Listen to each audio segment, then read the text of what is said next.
ओम माधारे भूता जगतस्त्वमेका महेश्वरूपेण यथा सितासे तपां स्वरूपस्थितया त्वयैप्यायते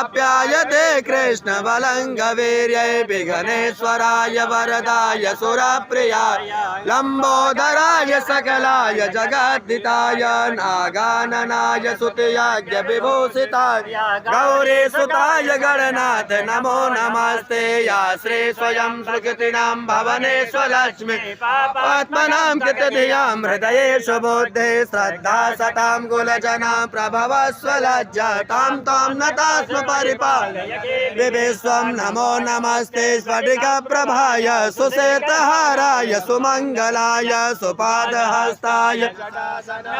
जलाधिनाथाय नमो नमस्ते त्वं वैष्णवे शक्ति अनन्तवीर्या विश्वस्य बीजम्